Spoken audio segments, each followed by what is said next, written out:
Hi, I'm Doug Wong, and this is my video on the Hack Like Heck competition. So the Hack Like Heck competition is a very unique experience. I'm immersed in it, and I still haven't got a real good handle on it. But one thing is clear. They want us to demonstrate that we can build stuff, design stuff, and generally hack like Ben Heck. So I'm going to take you through the process that I followed to design a portable Pi, which includes the kit that was supplied as part of the project. The kit that was supplied was aimed at building a portable Raspberry Pi gaming device. And I really like that design that Ben and Felix put together. And that's inspired me to do something very similar.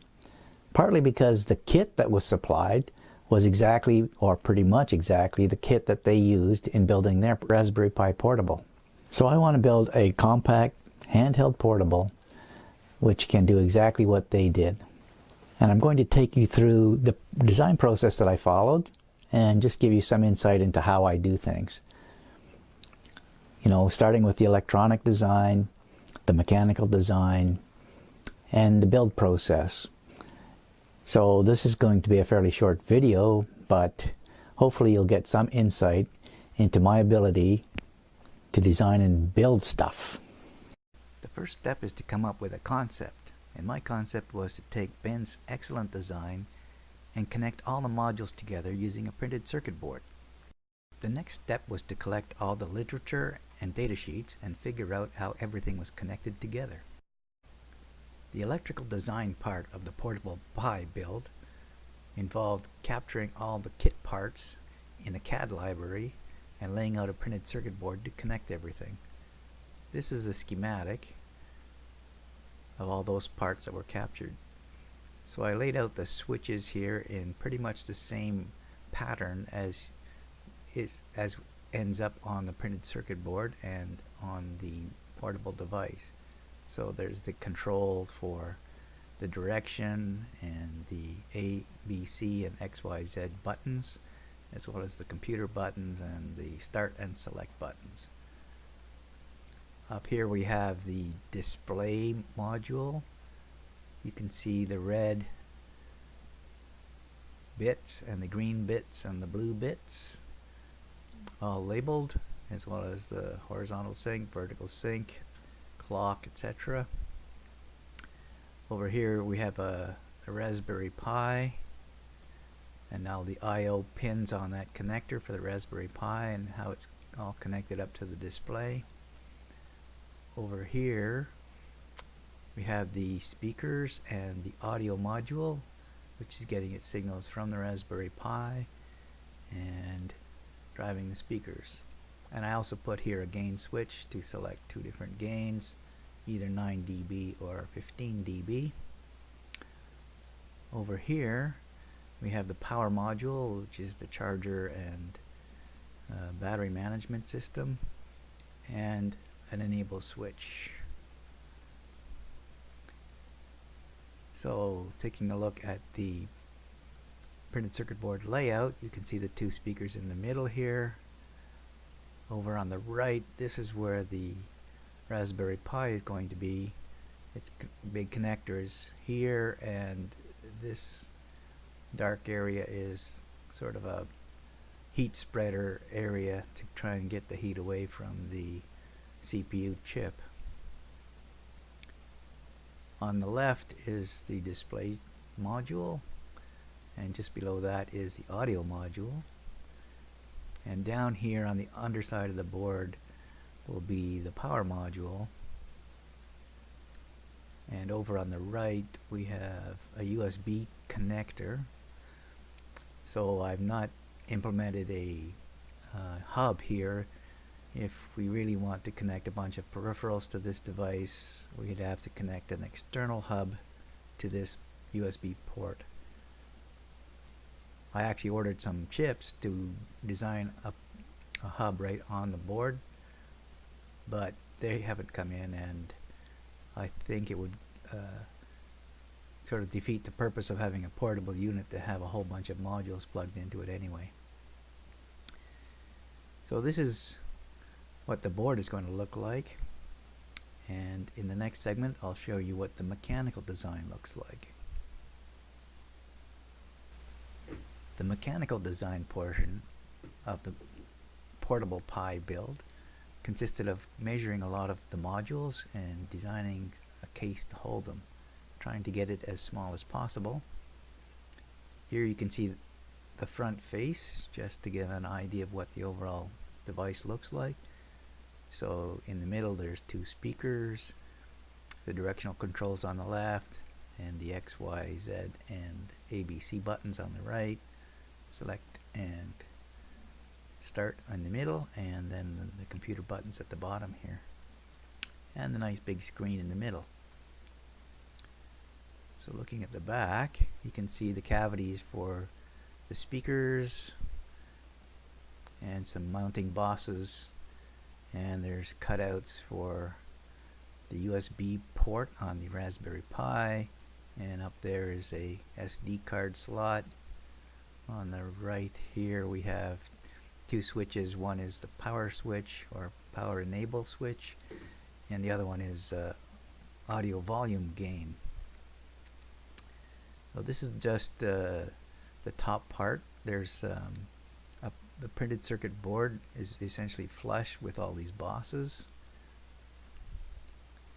and that's going to host all of the parts. Now I'll take a look at some of the other parts here in just a sec. This is the back of the display. All it's really doing is covering up the printed circuit board, so there's no real features on this. However, I did put some text on it. Hack like heck. This is the battery compartment for the Pi Portable. We can see the battery is in the center here. Over on the left side is the power module, which charges the battery and supplies power to the Pi. Over on the right is room for the USB connector, which is also under the card, under the main PC board.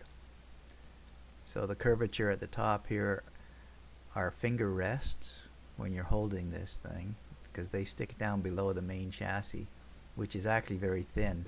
If you saw the previous section, the display really doesn't have much under it, so it's very thin up there.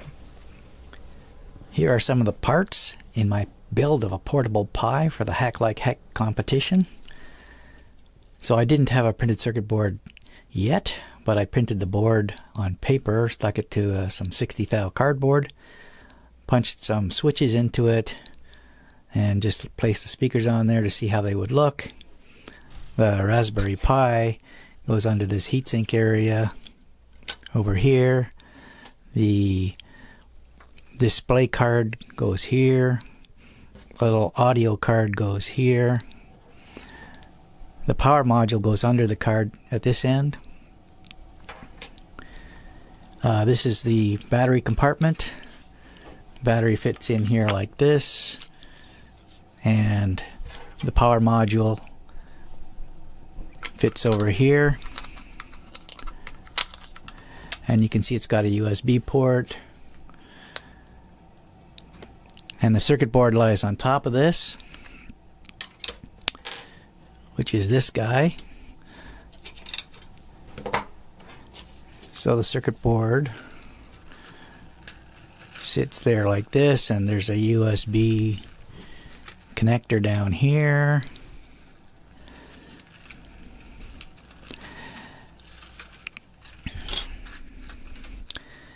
And these switches are tactile switches with a fairly long plunger on them, and I've printed some knobs which are a very nice tight friction fit. And they all fit in this top case, which is got speaker grills and the 4-way directional switches, plus the other matrix. And the display fits in there nice and snugly. The display card, of course, ends up over here. And it's mounted directly to the circuit board. So everything is coming together. There's of course, the The USB port for the Raspberry Pi is over here, and the SD card slot is at the top here. And of course there's two slots here, one's for a power switch and one's for an audio volume switch. Because this audio card has several different switch selectable settings, you can set the gain or the volume.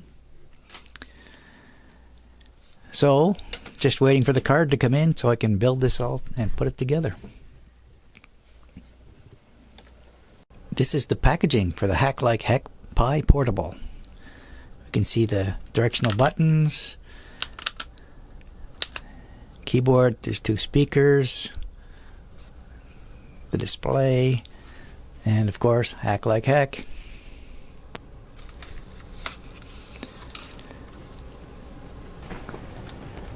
This is actually a very cool little design, inspired by Ben. Very powerful little package, nice and small, and a lot of fun. And that's why I got into this. One of these days I'm going to get a PCB printer so that cardboard circuit board that's in here would actually work. Hopefully this video provides some insight into the way I do things and how I design and get through a project. So this project was all about trying to cobble together a design in a pretty short order. Now hopefully at least I got to demonstrate some of my mechanical design capabilities and my electronic design capabilities. As far as schedule goes, my process wasn't quite set up for this pace, and all my other commitments didn't help. But I had a lot of fun, and that's the name of the game for me.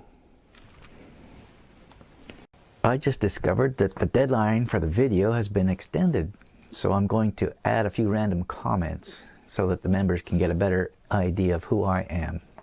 The Ben Heck Show needs a bunch of qualities that Ben has.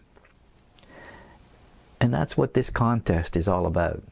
So I'm going to use a few of those as discussion points to get a better idea of who I am. 3 things that the show needs are someone who can come up with a new show theme or project every week. Second, it needs somebody who can build the project every week and complete the project. And third, it needs someone who can shoot a technical video every week of the build. So let's take these in reverse order. Can I shoot a video every week? Well, in the past 3 years and 3 months, which is 168 weeks on Element 14, I've created and posted 200 blogs and 219 videos, which is well over 1 per week. They may not be Ben Heck style videos, but they were just videos that I did in my spare time as a hobby. And they prove I can create content every week. So can I complete a build every week? I once spent 3 years cranking out a new product every week. That's over 150 PCBs built into products in 3 years. So my normal week went something like this. On Friday, after delivering the product from the previous week, I would nail down the requirements for the next week, the next product. And Friday night, I would research the product and figure out what I needed to do to design it. On Saturday, I would design the schematic on a CAD system. And on Sunday, I would lay out the printed circuit board and order the board for delivery on Tuesday at noon. On Monday, I would start ordering the parts that I didn't have in stock, also for delivery on Tuesday at noon. And I would start working on the product documentation, the design description. On Tuesday, I would kit the parts that I had in-house, and when the parts came in at noon, I would start assembling the board. On Wednesday, I would finish the assembly and test the card and validate the design. On Thursday, I would write software to demonstrate the product and do a full system test and validation.